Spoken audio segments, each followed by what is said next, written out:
Hey class. So I wanted to get on here and make a video about the last few chapters that you've been reading of To Kill a Mockingbird on your own. I'm sad that we don't get to read together anymore, but I think it's really going to be beneficial to you to be reading these on your own, to be answering the questions, and to kind of work through it on your own. So I'll be posting some of these videos weekly, probably just one a week, just kind of summing up and explaining the chapters that you've read. So you could watch this, have it in the background while you're doing something else.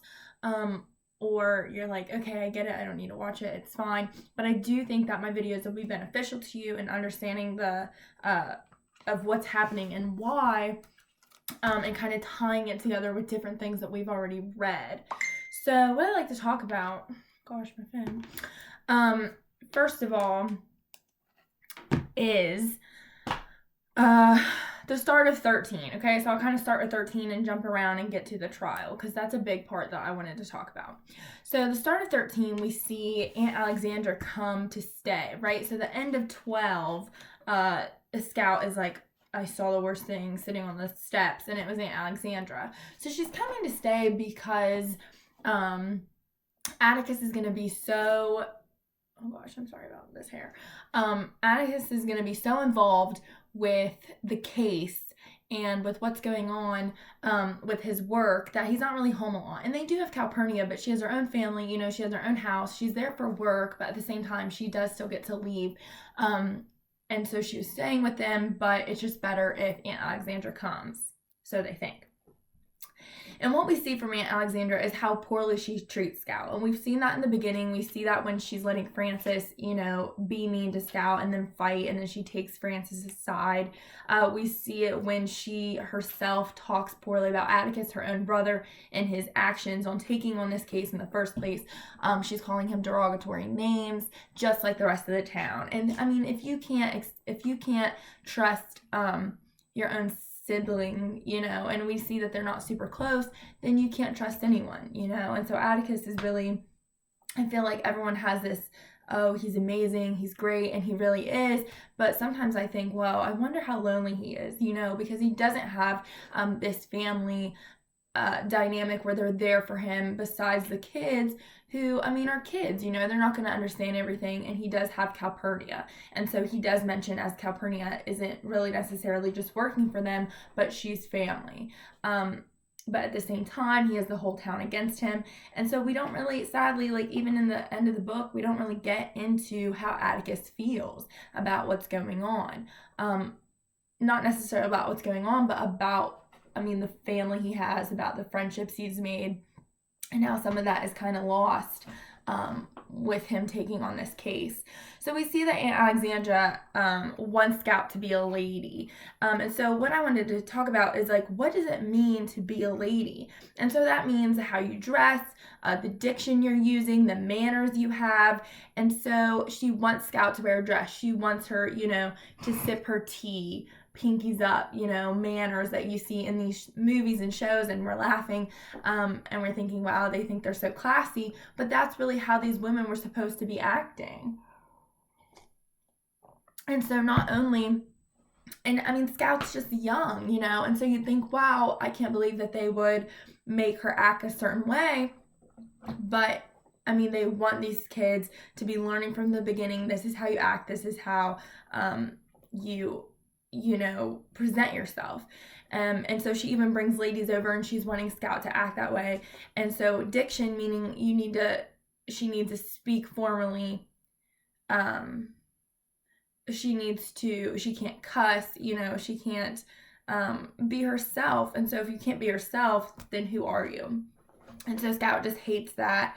And we see that she's really not going to give in to how Aunt Alexandra wants to change her, which I like, because I would be upset if she did give in and felt like she needed to change. She doesn't like Aunt Alexandra. She'll do it for her while she's there, but Scout knows who she is. And at such a young age, that's amazing, because kids are very impressionable. We see that when she's using the same language she hears from others. She wants to be like them, but in the sense of being grown, not necessarily changing who she is on the inside, which I like. So then let's go ahead and move on to the trial.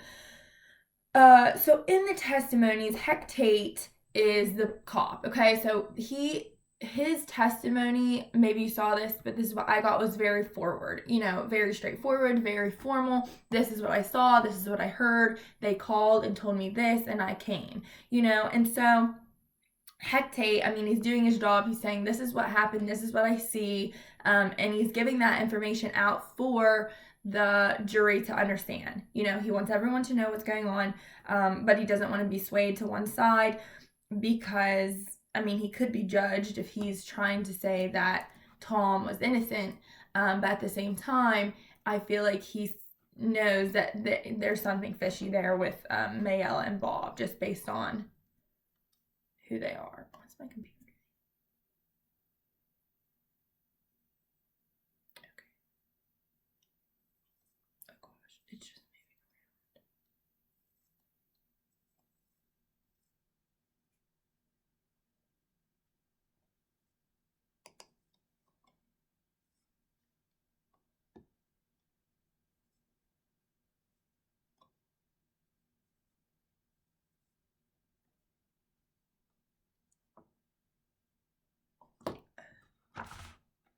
Okay.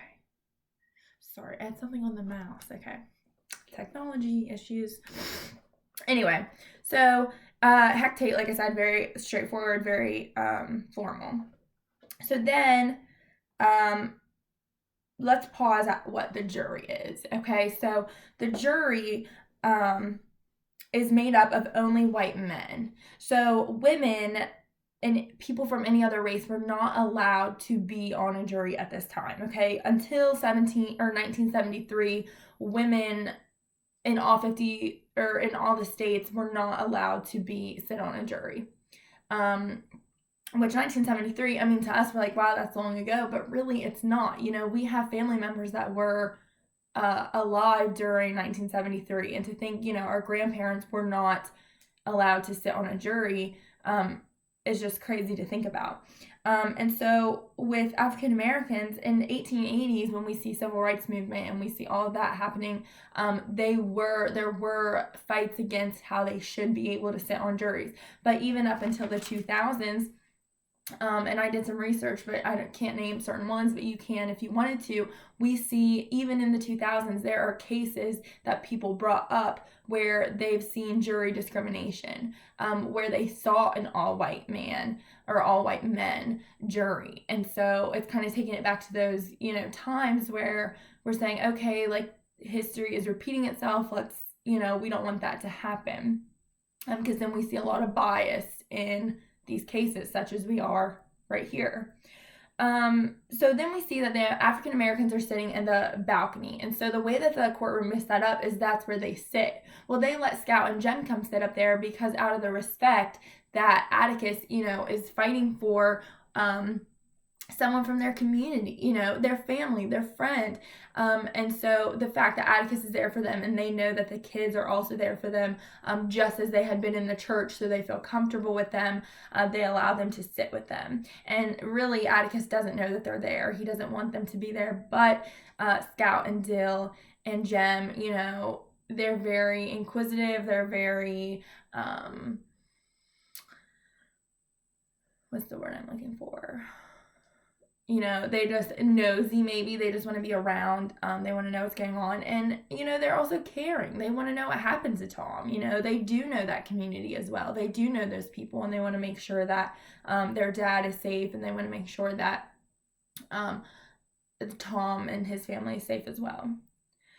So then getting into the trial, the testimonies, again, back to that, Mayella feels that Atticus is making fun of her, but in reality, many people feel bad for her as she's not very bright. So Scout starts telling us, what, she realizes that, she might be as lonely as Boo Radley.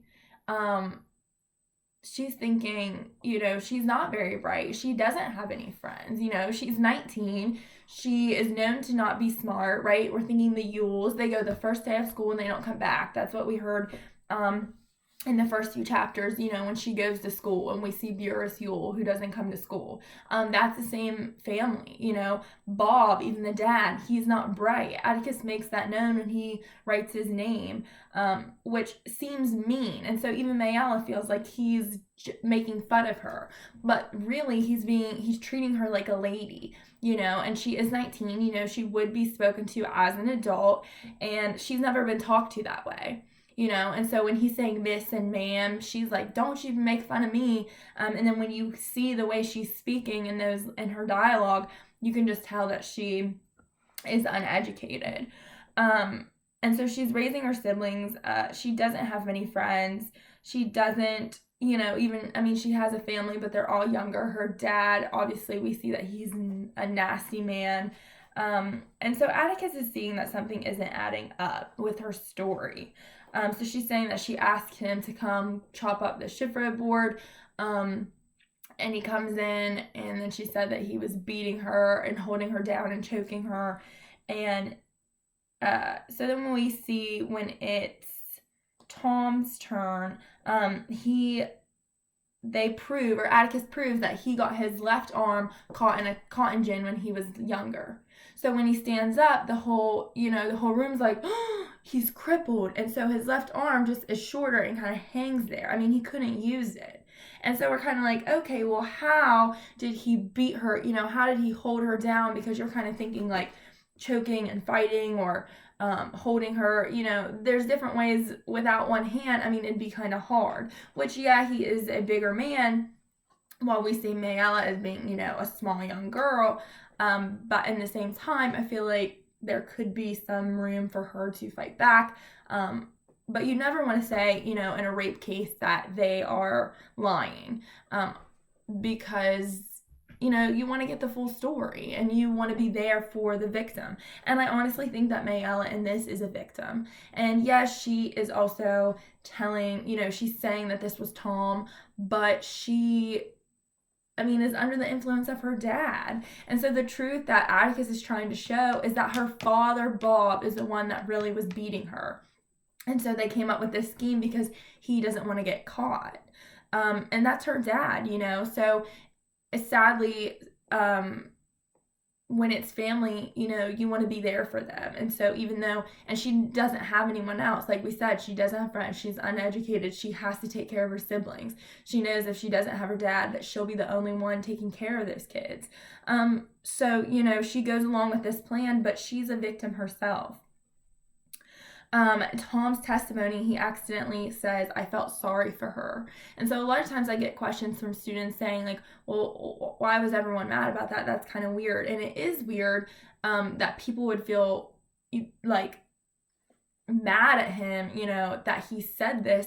But the reason that everyone is so baffled by like, I felt sorry for her, is because in this time that they're thinking, well, a black man shouldn't be sorry or feel like he's better than or above a young white female. And so they're thinking like she's above him, even though he is a hard worker and he does have a family and he is a nice guy.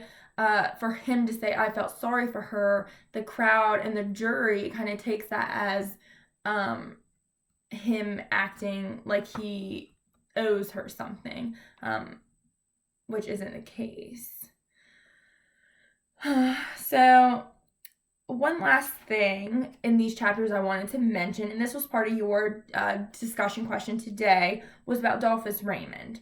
And I just want to bring this up because I think it's interesting the way he lives his life, the way that he pretends to be drinking all the time. And we see when he offers Dill the drink, they're like, oh no, what's that? And it's just Coke. So this whole time he's been hiding Coke in a brown paper bag, pretending that he was a drunk. Now, why would he pretend he's an alcoholic when everyone's judging him?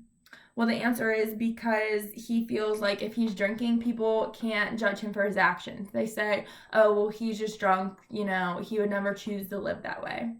And so my question again there is, well, why, if he doesn't care what people think of him as a drunk, why would he care if they know that he's married or with a black woman, and has mixed children. And so I think that the fact there is that it may be safer for him to feel like, well, if people just think I'm a drunk, they'll leave me alone. I'll mind my business. They think, oh, he's just an alcoholic, stay away from him, rather than, oh, he consciously makes a decision to be with a black woman and have these mixed children, which would make him, in their opinion, less than. And so by drinking, he feels like it may be safer for both him and for his family to live the lives that they do, by themselves, keep to themselves, and just let the world think what they want. And then as time progresses, hopefully, things could get better for them. So I just wanted to touch on those main topics of these chapters, because it can be hard to follow. We get these testimonies from all these different characters. We're still out here thinking, and I told you the second part was going to get better. Hopefully you're enjoying it. I know we're not in class, and I know it's probably hard, but especially at this time when you're home all day, pick it up and read it. Assign times where you're like, I'm going to read 2 chapters right now. That's what I've been doing. I'm reading this, and I'm reading this for my other class. Plus I'm trying to read some for fun now that I have more time. So, use that time wisely. Take breaks in your day with your work. And I hope that you all are staying safe, and I'll pop back for a video next week as we move forward. So, almost done.